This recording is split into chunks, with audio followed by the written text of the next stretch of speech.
வயலோ வயலோ வயலோ செழிக்க வாழ்வு தந்தானே, வயலோ வாழ்வு தந்தானே. அட பொன்னா விளையோ பூமிக்கு நல்ல விவரம் தந்தானே, உழவனின் உறவா வந்தானே.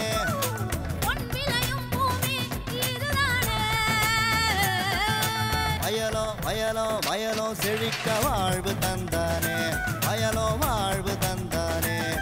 அட பொன்னா விளையோ பூமிக்கு நல்ல விவரம் தந்தானே, உழவனின் உறவா வந்தானே. தந்தன தந்தன தன தந்தானே, மண்வள பொங்கிட துணை வந்தானே. தந்தன தந்தன தன தந்தானே, மண்வள பொங்கிட துணை வந்தானே. விரிவான செய்திகள். மாத்தி யோசிச்சேங்க.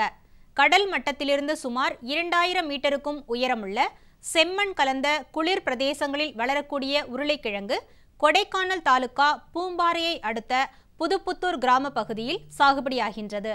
இப்பகுதியில் உருளைக்கிழங்கு சாகுபடி செய்து வரும் விவசாயி ஆர் விஸ்வநாதன் அவர்களின் அனுபவங்களை கேட்டபோது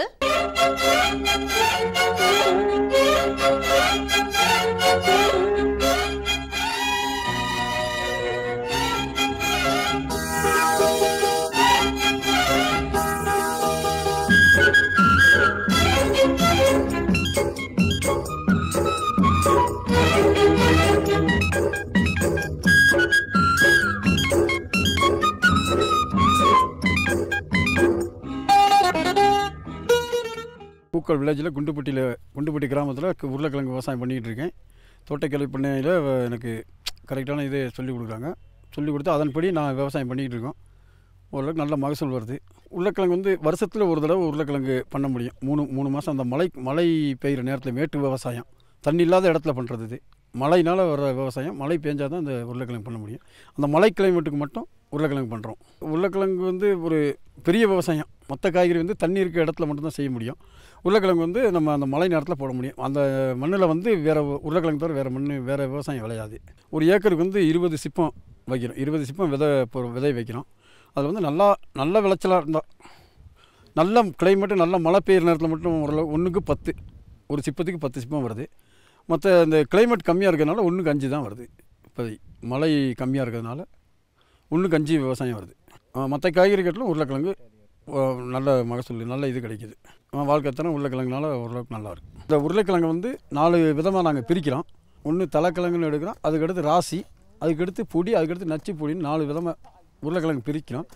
இது வந்து தலைக்கிழங்கும் இந்த ராசிக்கிழங்கும் ஒரே ரேட்டு தான் போகுது. இது வந்து அந்த ரகத்தை பிரிக்கிறோம். 1000 ரூபா மூடை வந்து 45 கிலோ மூடை 1000 ரூபா போகுது. இது பொடிக்கிழங்கு. இந்த பொடிக்கிழங்கு வந்து சிப்பம் 400 to 500 போகுது, 45 கிலோ மூடை. அதில் இன்னொரு ரகம் அந்த சின்ன பொடியாக பிரிப்போம். இது 200 ரூபா போகுது, 45 கிலோ மூடை 200 ரூபா போகுது.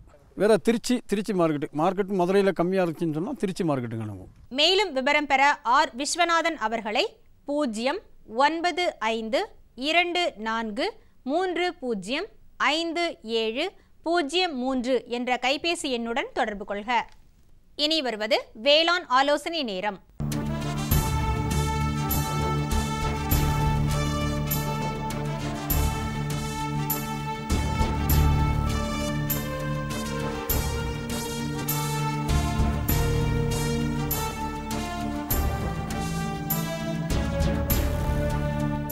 இன்றைய வேளாண் ஆலோசனை நேரத்தில் தேனி மாவட்டம் போடிநாயக்கனூர் வட்டாரத்தில் செயல்படுத்தப்படும் தேசிய எண்ணெய் வித்து மற்றும் எண்ணெய் பனை குழுமத்தின் செயல் திட்டங்கள், அரசின் மானிய திட்டங்கள் மற்றும் இக்குழுமத்தின் வளர்ச்சி ஆகியவற்றை விவரிக்கின்றார் இவ்வட்டாரத்தின் வேளாண்மை உதவி இயக்குனர் பி. சுருளிமுத்து அவர்கள்.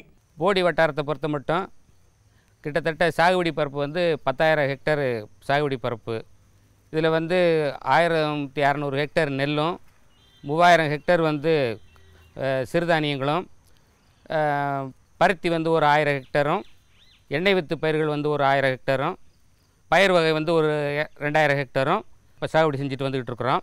மழை வந்து கொஞ்சம் தாமதமாக கிடைச்சதுனால வந்து நெல் சாகுபடி செய்யக்கூடிய பகுதிகளெல்லாம் வந்து பருத்தி வந்து சாகுபடி கூட செய்ய வேண்டிய சூழ்நிலை வந்துருச்சு. பருத்தி வந்து இந்த ஏரியாவில் வந்து பருத்தியை நிறுத்தி ஒரு 10-15 வருடங்களுக்கு மேலே ஆச்சு. ஆனால் இந்த வருடம் வந்து பருத்தி சாகுபடியில் வந்து மழையின் தாமதமாக கிடச்சது ஒன்று, ரெண்டாவது பருத்திக்கு வந்து அதிக விலை கிடச்சது ஒன்று, பருத்தி வந்து அதிக சாகுபடியில் போயிட்டுருக்குது. அது தவிர்த்து வந்து தேசிய வேளாண் வளர்ச்சி திட்டங்கள் நாங்கள் செயல்படுத்திகிட்டு இருக்கோம். தேசிய உணவு உறுதி திட்டம் பாதுகாப்பு திட்டம் செயல்படுத்திகிட்டு இருக்கிறோம். அதுபோக வந்து எண்ணெய் பண்ணை திட்டத்தை, அதாவது வந்து இந்த தோட்டத்தில் வந்து எண்ணெய் பண்ணை திட்டத்தை வந்து ஐசோபாம் எண்ணெய் பண்ணை திட்டத்தில் வந்து நாங்கள் 10-11 மானியம் கொடுத்தோம். அதாவது இங்கே உள்ள விவசாயி சங்கர்ராஜ்ன்றவரை தேர்ந்தெடுத்து அவர் கொஞ்சம் விருப்பப்பட்டு வந்தார். அவர் ஏற்கனவே முன்னோடி விவசாயியும் கூட. அவரை தேர்ந்தெடுத்து அவருக்கு வந்து நாங்கள் எங்களுடைய திட்டங்கள்லாம் சொல்லிக் கொடுத்து அவர் எண்ணெய் பண்ணை சாகுபடி செய்கிறதுக்கு நாங்கள் அவரை தூண்டி விட்டோம். அதனால் அவர் 3 ஹெக்டேர் அளவுக்கு வந்து எண்ணெய் பண்ணை வந்து சாகுபடி பண்ணியிருக்கிறாரு. அந்த சாகுபடிக்கு வந்து அவருக்கு கன்றுகள் வந்து ஒரு 30,000 ரூபா வரைக்கும் மானியத்தில் கொடுத்தோம். அதுபோக முதல் வருட பராமரிப்புக்கு ஒரு 18,000 ரூபா கொடுத்தோம் மானியமாக. அதுபோக வந்து முதல் வருடமாக உர மானியம் வந்து ஒரு 7,340, 2ஆம் வருடம் வந்து 7,942, 3ஆவது வருடம் வந்து 9,292 ரூபாயும் அவருக்கு மானியம் 3 வருடங்கள் வந்து தொடர்ந்து கொடுத்துருக்குறோம். தேசிய வேளாண் வளர்ச்சி திட்டத்து மானியங்கள் வழங்குவதற்கு வந்து நாங்கள் வந்து விவசாயிகளுக்கு வந்து எப்படி கொடுக்குறோன்னு சொன்னால், முன்னுரிமை பதிவேடு போட்டுக்கிட்டு அந்த முன்னுரிமை பதிவேட்டிலேருந்து வரிசை கிரமமாக கொடுத்துட்டு வந்துகிட்டு இருக்கிறோம். உதாரணமாக ஒரு ஊரில் வந்து எல்லாருக்கும் கொடுத்துட்டோம்னு சொன்னால் அடுத்து முதல்லேருந்து வரும் அந்த மாதிரி. அதனால் வந்து எந்த விதமான குழப்படியும் இதில் வர்றதுக்கு வாய்ப்பு இல்லை. நாங்கள் வந்து எந்த விவசாயியும் வந்து கேட்டு அவங்களுக்கு கொடுக்கலன்றது மாதிரிலாம் வராது. எந்த விவசாயி முன்னாடி கேட்குறாரோ அவர் பேரை வந்து முன்னுரிமையில் பதிஞ்சு வச்சுட்டு அந்த முன்னுரிமைப்படி அவருக்கு வேண்டிய மானியங்களை, அதாவது அவர் என்ன பயிர் சாகுபடி செய்யணும்னு நினைக்கிறாரோ அந்த பயிருக்கு சாகுபடிக்கு உரிய முறையான ஆவணங்களை வச்சு நாங்கள் எல்லா மானியங்களாக கொடுத்துட்ருக்குறோம். இந்த எண்ணெய் பண்ணை திட்டத்துக்கே எடுத்துக்கங்களேன். உதாரணமாக அந்த எண்ணெய் பண்ணை திட்டத்துக்கே அவருக்கு நாங்கள் வந்து மானியம் வழங்குறதுக்கு வந்து அவர்கிட்ட வந்து சிட்டாடங்கள், ரேஷன் கார்டு ஜெராக்ஸு, போட்டா நகல் இதை வாங்கிட்டு அவர்கிட்ட ஒரு உறுதிமொழி பத்திரம், நான் வந்து பயிரை வந்து இடையில எதுவும் அழிச்சிட மாட்டேன் அப்படின்னு சொல்லிட்டு ஒரு உறுதிமொழியும் வாங்கிட்டு நாங்கள் அந்த சாகுபடிக்கு நாங்கள் கொடுத்துருக்குறோம். அவரும் விவசாயி மனமும் வந்து நல்லபடியாக பராமரித்து வந்துருக்கிறார். இந்த நீங்களே கண்கூட பாருங்கள், நல்லா பயிர் இருக்குது. ஊடு பயிராக வந்து பயிர் வகை பயிர்களை வந்து ஏன் சாகுபடி செய்யணும்னு சொல்கிறோன்னு சொன்னால், பயிர் வகை பயிர்கள் வந்து 70 நாளில் 60-70 நாளில் முடிஞ்சு போகும். 1. 2வது பயிர் வகை பயிர்களில் வந்து வேர் முடிச்சுக்கள் அதிகமாக உற்பத்தி ஆகி இந்த பயோமாஸ்ன்னு சொல்லிட்டு நிலத்தை வளப்படுத்துறதுக்கு அந்த வேர் முடிச்சுகள் வந்து வளப்படுத்துறதுக்கு காரணியாக இருக்குது. அதனால் வந்து நிலம் வந்து என்றைக்கு ஒரே சீராக வந்து வளம் குறையாமல் இருக்கும். அதனால தான் வந்து பயிர் வகை பயிர்களை போட சொல்கிறோம். 2வது வந்து பயிர் வகை பயிர்களில் இன்றைக்கி பார்த்திங்கன்னா நமக்கு வந்து விலையும் நல்ல விலை கிடைக்குது. முதல்ல விட வந்து பயிர் வகை பயிர்களில் இப்போ நல்ல விலை கிடைக்குது. பருப்பு விலைகள்லாம் பார்த்திங்கன்னா நமக்கே தெரியும். அதனால் வந்து அது வந்து ஒரு கூடுதலான வருமானம் வரதுனால அது ஒரு கூடுதல் வருமானமாகவும் இருக்குது. அந்த நிலத்தில் வந்து களைகள் முளைக்காமல் அந்த நிலத்தையும் வந்து சுத்தமாக வைக்கிறதுக்கு பயிர் வந்து ஊடுபயிர் வந்து ரொம்ப முக்கியமாக இருக்குது. எண்ணெய் பண்ணை வந்து ஏன் சாகுபடி செய்யணும்னு சொல்கிறேன்னு சொன்னால், எண்ணெய் பண்ணை வந்து இப்போ வந்து பாமாயில் எண்ணெய் வந்து நம்ம வந்து அதிகப்படியாக வந்து மலேசியா நாட்டிலேருந்து இறக்குமதி பண்ணிகிட்டு இருக்கிறோம். அப்போ அந்த இறக்குமதி பண்ணுறதுனால என்னென்னா அந்நிய செலாவணி வந்து அதிகப்படியாக நம்ம நாட்டில் வந்து செலவாகிட்டு இருக்கோம். அது பொருளாதாரத்தை வந்து கொஞ்சம் தாக்கக்கூடியது. அந்த பொருளாதாரத்தை வந்து சரி பண்ணணும்னு சொன்னால் நம்மளோட தன்னிறைவு அடையணும்.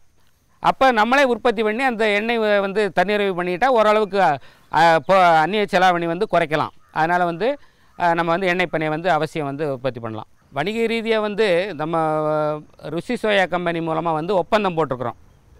அதாவது நம்ம அரசாங்கம் வந்து நம்ம வேளாண்மை இயக்குனர் மூலமாக ஒப்பந்தம் போட்டு அந்த ஒப்பந்த அடிப்படையில் வந்து அவங்க கூட வந்து நமக்கு தொழில்நுட்பங்களும் உடம்பட சொல்லித்தராங்க. 2வது வந்து உடனடி அறுவடை பண்ண உடனே அந்த அறுவடையான இதை எடுத்துகிட்டு போயிட்டு உடனுக்குடனே அது அவங்க பணம் கொடுத்து செட்டில் பண்ணி விவசாயிக்கு உதவி பண்ணிடுறாங்க. மேலும் விவரம் பெற பி. சுருளிமுத்து அவர்களை 094222064 என்ற கைபேசி எண்ணுடன் தொடர்பு கொள்க.